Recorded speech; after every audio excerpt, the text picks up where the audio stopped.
Hello, and welcome to episode number 6 of season 4 of Empower Podcast. I am one of your co-hosts, Michael Abney, and I'm joined today with Marilyn Egan. I'm so excited. We are at number 6 already this season. So. They just all go together and keep going, and we get to keep having amazing conversations with amazing people in our community about amazing things that they're doing. I love it. Yes, and today we have someone who is very amazing, and I met her a long time ago. We've been friends for a long time. We have worked together off and on for several years too, but she has made a total transformation, which I probably have too since we met. But today we have Misty Pennington with us. Yay. Hi, everyone. Thank you for being here. Thank you for asking me. Yes. So, yeah. We just want to talk to you about how you have moved into this journey that you're in.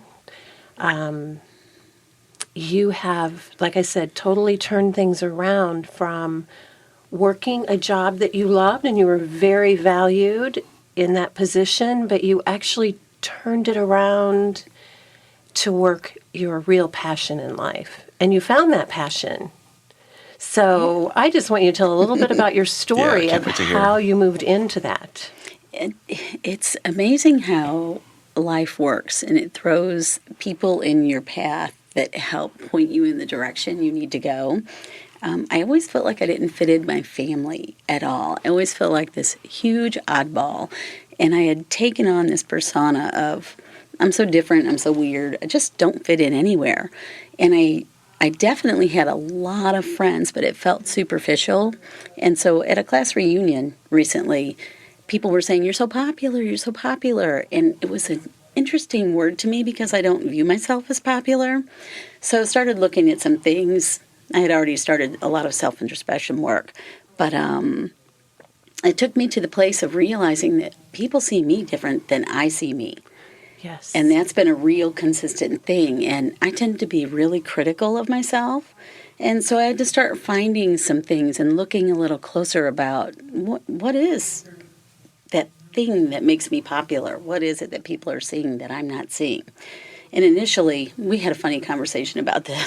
Yes. Initially, for me, it was fake. Like, I could not find anything really great. And I perceived that people loved my smile and my huge tatas, and I just I went with that for a while, just looking in the mirror and saying, you have a great smile, you have a nice rack, people pay for that, like that about yourself. Wow. Right. So kind of like really surface level. Correct? Just surface. Yeah. But it didn't take long for me to find out that I had to go a little deeper than those outside appearances. Yeah, I get that, but you see that you did start with what you knew people liked about you. I mean, especially your smile. I mean, you always had this fabulous smile, but you started there because you needed somewhere to grow from. I did. And I would probably agree that most all of us have had to go through that piece and try to figure that out of how do we move from this to the next level. And it fits the pattern too of looking at you expect to get that validation from other people. So I started there because I still couldn't see it inside of me. But then I started realizing, you're really generous to a fault. You're a lot of fun. People usually have a lot of fun when you enter the room. You make an appearance when you come in. There are a lot of great things about you. What is it that makes an appearance? Usually it's my heart. People always connect with that. I'm able to have deep conversations with people. And so I started thinking about having deep conversation with myself and really laid down a journaling practice. And it really started in that career of being a finance secretary at a middle school. I loved that job. I really did love it. But it was just time to go. I had really paid my dues, and I retired and had such a spectacular party. It was just a great send-off and so fun. And I had gifted myself a ticket to the Tucson Gem and Mineral Show. in Tucson, Arizona. And I went there and I found these crystal singing bowls. And I had already spent my allowance, and it's kind of a funny conversation about that. But it was the last day, and these things are not cheap. And Right. there was just something in them that just screamed to my heart. And I sat down and started playing, and people started coming. And they asked me, have you done this before? Where have you done this? Not in this life. It was the first time I had seen them. So I bought 3 bowls, and I sent them home. Practiced and played and just was with them. Really got in relationship with the bowls, which sounds kind of funny. It's an instrument, but it is an expression. That's really the only way I can define that. They're an expression of what I feel. They just broadcast it even bigger than I could. And people started saying, you need to do this for other people. I had no idea what that meant. I had no idea what that looked like. So I went back to Tucson a year later and bought 3 more bowls because I felt like 3 wasn't really enough to serve other people, and still just trying to put my head around what this is and put my heart into it, and started practicing at yoga studios, was invited to play whenever other people were doing yoga or meditation or something. And so it just grew from there to getting my own little space because I knew I wanted to make sacred space myself. I like to be in control of what comes in and out of my space. And when I was in a busy studio, I didn't feel like I had that control. So opened my own tiny little space, which proved to be not near big enough very soon, and opened another space. And that was a year and a half ago. And now this week I'm moving to an even bigger studio next door. So Yay. Just embracing the whole journey along the way and just seeing those possibilities open in front of me and stepping through the door, just having the courage to say yes. Yeah. You know? Well, the exciting part to me is I remember when you went to Tucson and found those bowls. But when you went there, you were not thinking the word sound healing. No. And that is exactly what you do. Yeah. You're a sound healer therapist. Yes, yes. And it led me to seek some training from a sound shaman in Vermont. So I do that twice a year and meet some other collaborators and other colleagues there. And then we've been working together and collaborating and just really playing with sound and intention. What are we doing? Everything is energy. So when you're using sound, it's an amplification of your energy. So when you set intention and you use sound with it, it is powerful. And I'll give you a little example. This last week, I was having my own session for myself. And I had opportunity to sell some of the bowls, and I haven't been great about marketing that I sell them. I really still... Sometimes I have to pinch myself because I got into these playing them because I love them and I really didn't want to sell them. But when you play for people, they want these tools for their life too. And so that's how this is kind of transformed into that. But I realized that I feel so blessed and so lucky and just grateful to tap into that source of self-love and unconditional love for myself. And that's been a long time coming. And I keep thinking, I want to share that with other people. I don't need more abundance in my life. I want to share it with other people. And I realized last week in my own practice, I was creating a huge block for myself.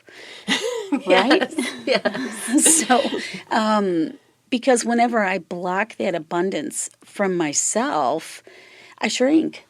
Right. We shrink, and that's not what I'm doing with the expansive nature of working with sound. So it really wasn't in alignment, and it was a really great connection. My connection was I realized I overcompensate in other ways of giving of myself rather than being myself. Right. And stepping into the importance of receiving, to have that balance of giving and receiving. I was going to say when you said that, Yes. And I think what you meant was like that you were good and you just wanted to give back to other people. Yes, Like that's what. I mean, you felt satisfied, but why not go higher and higher and higher since growth is unlimited? Unlimited, yeah.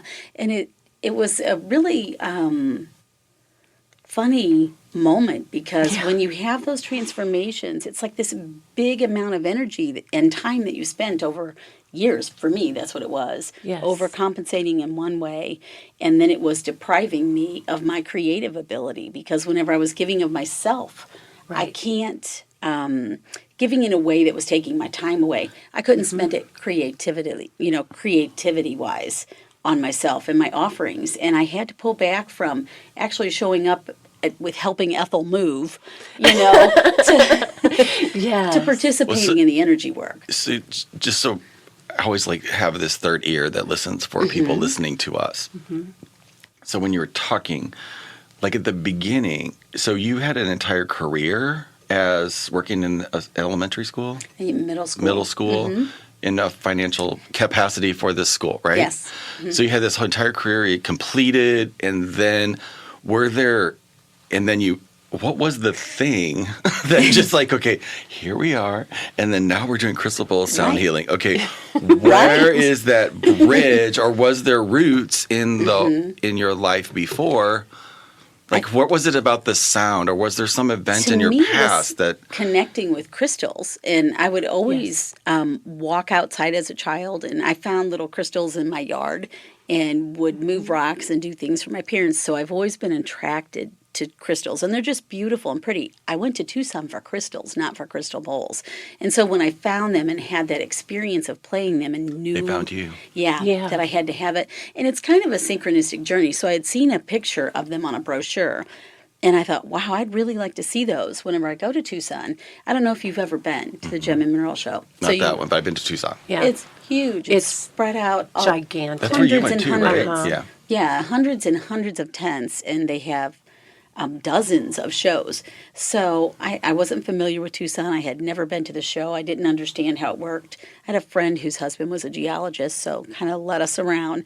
And then I really realized I needed to shake her and just pick somewhere to go. And I chose a venue, went through the parking. They shooshed me out. I had to go back through, ended up parking right next door to the Crystal Bowl tent. And walked in, and I knew it was synchronistic whenever I happened to find it in the city and had no idea where it was in all of those hundreds of shows. And so then when I connected to the sound, it was just huge. And it really, listening to the sound healing, it made me start exploring listening to sound healing, gongs and other bowls and other people and other healing modalities. And for me, sound has always been the universal language. Ah. There it is. It's the creation of everything is yeah. God, Allah, Yeah. Buddha. Right. So I think that connection just was like a little lightning bolt in my heart, and it was like, girl, this is your thing. Yeah. Yeah. Exactly. It's so weird. You know when you know. Yeah, You know I when just you know. know. And I remember before that, you had talked about so many other different things that you could do. And it was all things you enjoyed and that you loved. But this turned a switch on in you that nothing else ever did before. True. Activation. So, and I remember that. And you came to my place in the beginning, too, once a month. I did. So I for, did. a year. Yeah. Yeah. And it was fabulous. And then, of course, I'm like, Misty, these are really cool. She goes, yeah, I brought some extras because I know you need one or two. And I think I got 3. She did. And now she has 5. Yeah. Yes. Because Yeah. they're magical. And vibration is what heals. We know that. We do. Let's talk Frequency. about that. Yeah. Let's talk about Frequency, that. it's all about frequency. It is. Yes, Let's talk about that with vibrational like frequency. healing. So to me, frequency is our perspective. I think our perspective rides on the bands of frequency. And the easiest way I think that I explain it to people is we are all a symphony. Every single one of us are an orchestra, Yes. aren't we? Yeah. We are. We're an orchestra of sound. Our whole body's doing its own thing. We each have our own signature frequency. No one is the same. Right. And we all have middle C note at our root chakra. And if you think about a piano where people point to middle C, that's your root chakra. And you have octaves above and octaves below. And whenever you use these tools, you start tapping into those above and below frequencies. And all of it is a frequency that is bathed in love, but every frequency is not always love, if that makes sense. Yes. So whenever you start working with frequencies, you want to align to that frequency of unconditional love, Which which is is 528 hertz. 528. Yes, exactly. What's 432? Yeah, 432. Well, and 528 is what your heart That's what is. the Your heart is? Yes. Yeah, that's your heart resonance. So that's why I 432 say, is gold, right? Yeah. Okay. yeah. Okay. Yeah, and so you use these tools to reside in that space. And when you set your intention with that, oh my gosh, Yeah. it just, we were talking about using the word magical, but it is magical. It's everyday ordinary and it's everyday magical to me when you do that. Yes. Because you're taking a few moments to get out of the bandwidth of all of that static and fuzz that is going on around us all the time. And sound helps you really just, you can feel the emotion. And so I've been really playing with the ideas of frequency and emotion and what that means and how I'm bringing that to my sound healings. That's what we're trying to do. We're trying to get everybody to that frequency of unconditional love. And it's like maintenance on a tire. You fill the tire with air on your car. It doesn't always stay constant, right? And there are so many things that can happen. You can run over a nail. Bumps in the road. Yes. We all have them Yes, every we month. do. Yeah. Yeah. Yeah. And so that's why tuning into sound and using frequency in a conscious way is powerful. And it really does help you shift into being there more frequently. You're able to maintain that frequency whenever you're consciously working to maintain that frequency.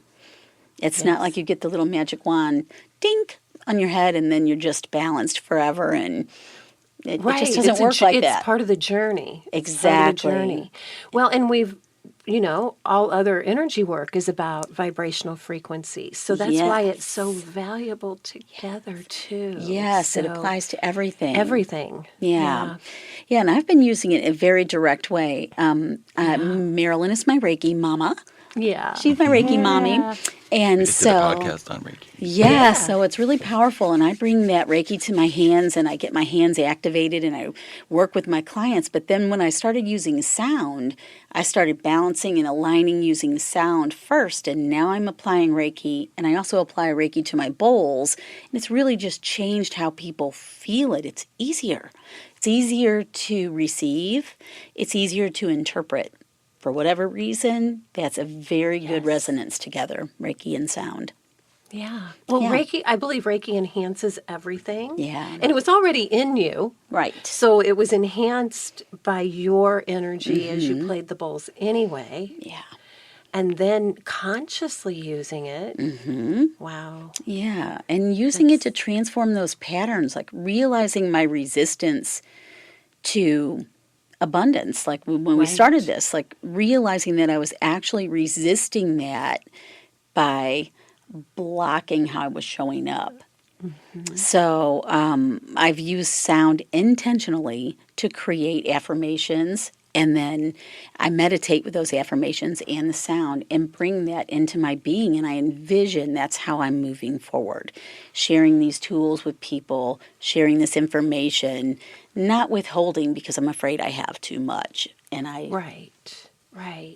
Another thing that just came through when you were talking about that, because in the beginning we talked about the self-love and where you started, because you needed a place to start with that growth, and then how it keeps going and keeps going, and the bowls and everything you do has been such a pivotal piece of that, because we all go through that. We'll get to a certain level and then we wonder, and then we're like, yes, we are. However, that is also how you work with other people. it is. You help them to feel their own self-love and grow it Exactly. and recognize it and help them know it's Yeah, there. yeah. Talking about the patterns that are showing up as a blockage in their life, and then creating Yes. a new perspective, a new frequency to align with moving forward. That's shrouded in love and self-acceptance. And just turning the table, new dialogue for ourselves, you know? Yeah. Who typically is attracted to you? Like that comes to you? Like how does that? You know, Is there a pattern? I wish I could say yes, but I haven't seen the pattern. I have a big mom energy, so sometimes I do relate very well, especially with new moms. They will come to me and needing reassurance for that's a really hectic, crazy time in your life. So I find that. There's also a contingent of like 20 to 30 something guys that will come to me who need mom energy and just haven't felt that they've had that in their life. But then I also really attract people who aren't on this path at all. We start talking and then they usually want to hear more. And I just talk passionately about what I'm doing and what I love and how it's worked in my life. And it seems to draw the people I need. Yeah. Well, like the vibration part is, we've all seen videos of, Dr. Emoto with the water and our intentions. But I've also seen tons of sound ones where sound is being projected onto a medium like sand or something like that, and it will reform in different patterns. So if that's doing that it's doing that in our bodies too, right? On a cellular DNA level, right? Yes. So putting that in is like, that drop in the ocean, like, that spreads to our whole thing. So I can see that being a very effective way to change our vibration. Yeah. And not on a mind level. It's like at a body, sensory. It is an embodied feeling. It is really connecting with that heart. Yeah, it's a complete, but I've got a sound healing coming up and it's on 2/22 and it's based on balancing those energies. Where do you meet? Like whenever you're balancing something, let's say you want to do something and your head is saying you have to do it this way because that's the way it's always been done or whatever crazy reason your head comes up with. And your heart says, no, I really want to do it this way. And that trip to Tucson for me could have been that way because my husband and I were really battling over money and the old me always caved. And I wanted to go to this so badly. And he said, you need another crystal like you need a hole in the head. And I was really kind of hurt by it. And we talked about it. And then I realized I've been married to this man and he's had 29 to 31 cars that I can remember. And he's telling me I need a crystal like I need a hole in the head. It was a moment for me to stand up for myself and say, no, this is what I want to do. This means something to me. And I found a way to do that. I had been doing enough work that I found a way to do it without really being a total jerk to him because, the knee-jerk reaction, you really want to say, what? Well, that's not fair. You do what you want to do. But I didn't do any of that. I just said, no, this is really important to me, and I'm going. And then whenever I got there and had already spent my allowance on the bowls, and they were not cheap, I just bought them without hesitation. It was something I did for myself. Right. And it was from being in alignment. And the more I get in alignment with that, I was trusting that heart space. That felt really good to me. It felt so good. And it was so foreign to paying the bills and managing sick leave for employees at the school. It was so different. 9 day. Like I just flipped the switch. And I think that's part of the abundance thing for me too. Even looking at that, I told my husband, I'm not a secretary. I'm not doing that anymore. I just don't want to do that. Well, when you open up your own business and you expand into a bigger space, a bigger space, and a bigger space, I have to do these things too. So bringing, for me, that's connecting this heartfelt thing that I have. And then I have these taxes and all the other things that I don't like to do. I have to meet in the middle. And whenever you're balanced, you're meeting in the middle. You can think with your mind through the process for what you need, but you're connected to your heart to guide you to do what you feel you want to do. And to me, that's the connection space that holds value because a lot of us think we have to sacrifice what we want to do. And we don't. We don't. We can have it all. And our perspective has to believe. It has to be that perspective of belief that we can have it all so that we can. And it's okay to have it all. We were raised under the idea that it was not okay. Right. There wasn't enough for everybody. Right. Right. And we're not taking anything away from anyone. As a matter of fact, we're growing the vibration to help everybody know that Right. everybody can have it all if they want to. Right. Yeah. Yes, Yeah. that's so valuable, dear Misty. It is. It was a big Yes. change for me. Yeah. But I also want to say, I know that you were a huge value. Your energy being in that position at that school was huge.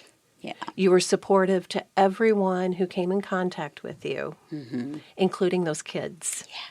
Yeah. So I even though loved it's it. different, you were still, in a way, doing the same thing. You were sharing your heart with people just like you do now, Oh, yeah. just in a whole different level of frequency. So, Yeah, it's branching out to even strangers, Yes. And I find like I love easy. So people who are not used to people who love easy, it's hard to understand, it's hard to interpret, it's hard to believe it's real. And so I constantly feel like that's probably my biggest superpower is being Yes. able to just embrace people and take them in and where they're at. understand that, yeah, you are who you are because of your life. You got there and you have value. You're important. You matter. You matter Yes. greatly. We all matter greatly. And that's what Yeah. I bring first and foremost to my Exactly. practice, that intention whenever I'm with people, that I'm authentically connecting, that they feel my heart. Yes. And so people who are seeking that, who maybe be a little timid about it, I kind of attract them too. They Yes. want to get out there. They want to dip their toe into something that has meaning, and they want to feel valued, and they want to learn how to feel valued. I tend to draw people who Yes. are on that same path I was on that didn't understand.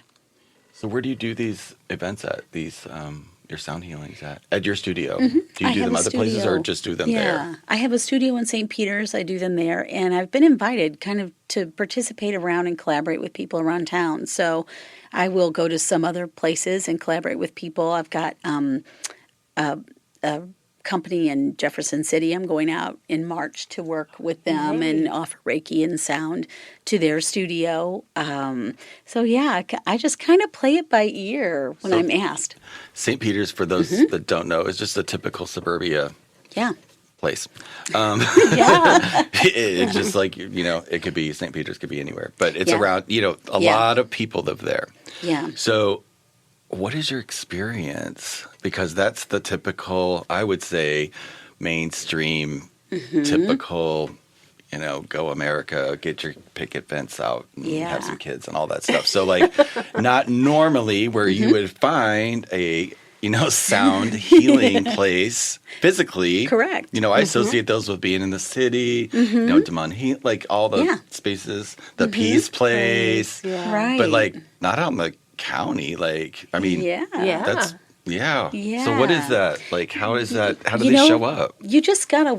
I just broadcast who I am. I am who I it am. just I shows talk up. about spirit, and people can start talking about religion even, and I can always weave spirit into that.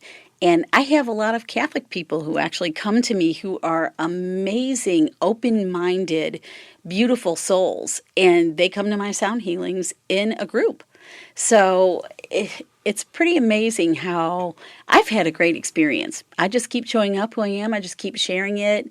I challenge people a lot too, I will say, whenever they talk about a belief about, this isn't with God or this is not good or, oh, those are the best conversations ever. Ever. Ever, ever. Right, because they're limiting beliefs. Yeah, And you're about unlimited. I am. And you're about unconditional love. To me, which is God. Which is God. That right. is God. So that's what I find funny. Yeah. So that's always my premise whenever I talk to people. And I think that my heart always shows through in that kind of conversation. And even my husband used to work at Boeing, and I would go to some highfalutin meetings with, executives, and he would always tell me, show up with my purple hair. And he would always say, just be nice to people. Well, I know you're going to be nice, but I mean, be nice, like, don't talk about. And I'm like, I'm sorry. I can't even promise that I'm not going to talk about it because opportunity is going to happen. It'll come up. Yes. It does. And so I just am met with the opportunities to do that. I have clients from my husband's work who come see me and come to my events. Kind of started, too, with the winter solstice. Yeah. 9 years ago in 2012. I did the winter solstice, so that's 8 years ago. And I just knew that was my church. I knew it was my church, and that has evolved every year. That has enveloped with the sound healing. And, people come to that, and it's a message. I just channel basically what I'm going through, and I connect it with music. It's always had music, my musical element. And now that the bowls are involved, it's just even, it just keeps getting bigger. Typically, how many people? This last year, I had 75 people between my two events. So I've had to have it 2 nights now instead of one because I can't accommodate all the people in one night, which is really amazing. Yes, it I is. love that. Yeah. Back in the beginning, there were like 20. Mm-hmm. Yeah. Yeah. So, Yeah. It's and it was still fabulous. and It is beautiful. expanding. Yes. Yeah, and I would always connect with the song that just had particular meaning to me. And so this year, really thinking out of the box, I used a Christmas song because typically you don't do that in spiritual music. But the song "Oh Holy Night" it's so beautiful to me, and I found a version by the Pentatonics that is acoustic, and I thought, what if we just replace a few words, like whenever we say "Our dear Savior's birth," what if we say "Our dear love's birth"? What if we just say that and translate the song, and when you read it using the word love instead of God or Spirit or He? Oh my gosh, to me it just really hit my heart. And whenever you hear the words, the thrill of hope, the weary world rejoices, like to me, that is just a beautiful sentiment. And so I wound that into my year's experiences. I had a lot of up and downs last year. We had some real big hammers hit us in our house. And just how I walk through with that. And, music just brings me there. And so it's fun to participate in it and create the music and be part of that intention of the music. Really fun. So A skill I didn't know I had. And now I'm out here singing in front of people and doing all kinds of things. And doing your first podcast. Yeah. Yes. And Misty, as you were talking about, the things that happen throughout the year, now you can see where it was for you and how it was all about growth and moving you forward. It was. And I think that's an important thing for all of the people listening to know too, is it's all of us. It is. Getting these things that we know we are growing from. Yeah. Yeah. Some of these were so big too, being in that balanced state.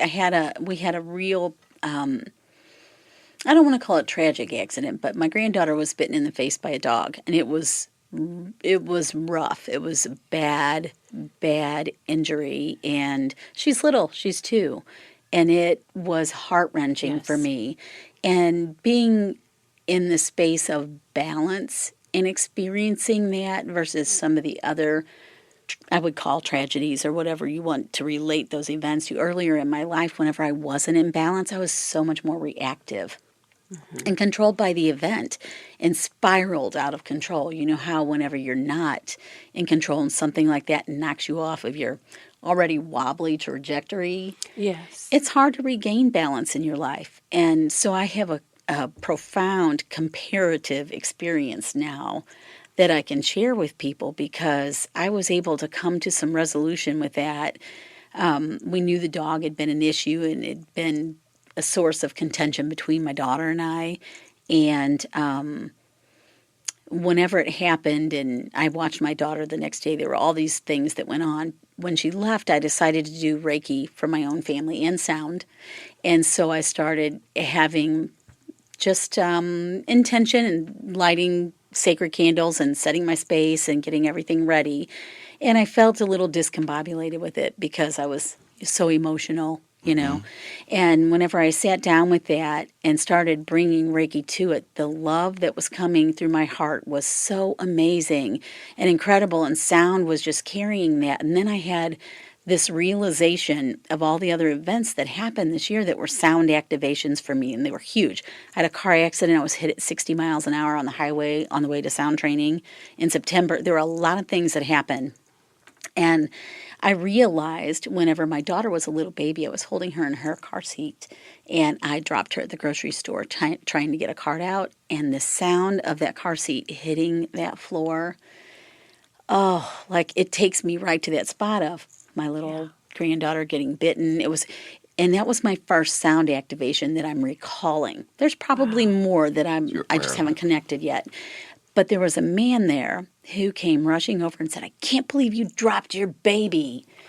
And I was so hurt, and I looked at him, and I thought, why weren't you compassionate enough to come help me when I was struggling with the cart holding the baby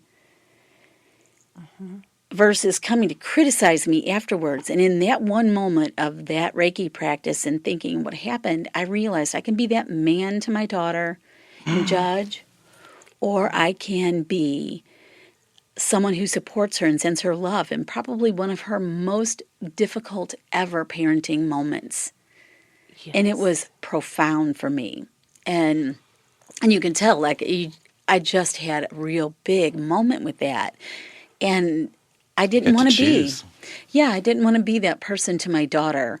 And if I'm doing all this work that I'm embodying with unconditional love, how do I bring unconditional love to this space where I'm angry about this dog, and I was mad at my daughter and my son-in-law a little bit, and I didn't want to be mad at them. It was easy to dissolve that in that moment of clarity. And had I not been balanced, I wouldn't have had that moment of clarity. It would have looked differently. Have you continued to choose that? I have, yeah. That's a phenomenon that I, as a coach, know. For many years, if I'm able to catch someone in a loop, in that moment, to stop so they can see that there's two choices, there are three choices or multiple choices in that moment, not to be that automatic way of being, but they can be something different. In that moment, if you're aware, you'll never go back if you make a choice from that point. So I just want to acknowledge that was a really powerful, that's a powerful shift when you're in the moment of it and then choose something different. You alter the path of your life. And you saw it yourself. Yeah. I did. Wow. Yeah, I did. And then even more, I'm always asking, connect to spirit, show me a sign, give me a word, let me hear, let me see, let me feel, let me know.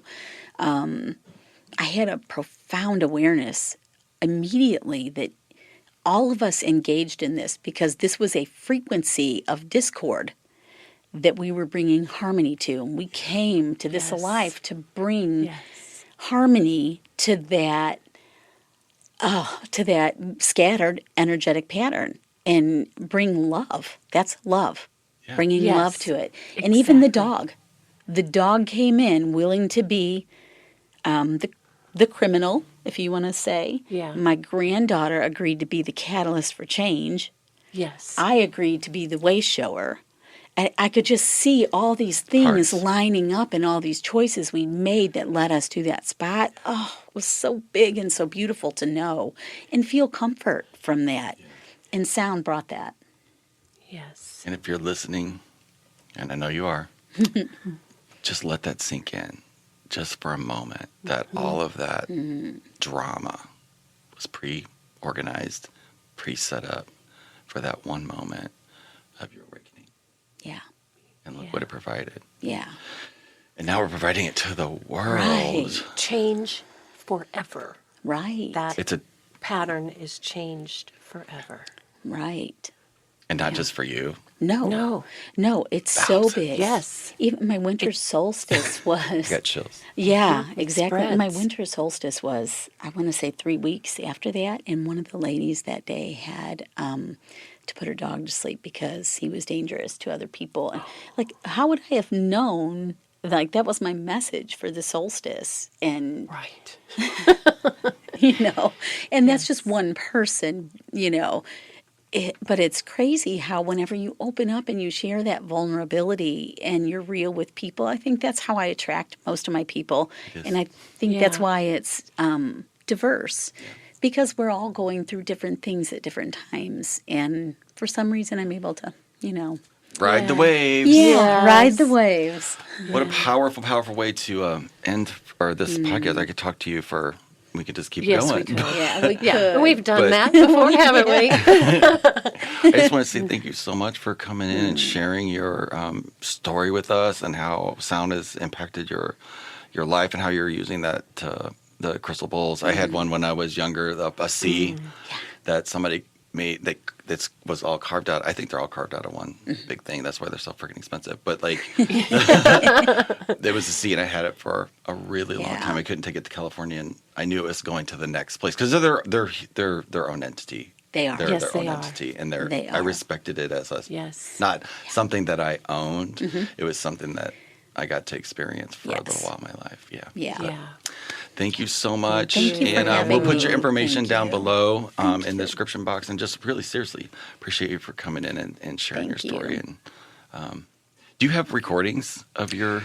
I keep getting asked that. And Would you do a little one, like maybe a couple minutes or something, just on and I'll put it at the end of this podcast. Yeah, I will. I would love I that. recorded one this morning actually before I came, and then Well, hello. That's probably the one you guys will be listening to right after we get done with this podcast. But thank you so much, guys, for listening. We really appreciate it. And just have a great day. And we're going to see you on the next one. Wonderful. Thank you. Thank you. Bye-bye. Bye-bye.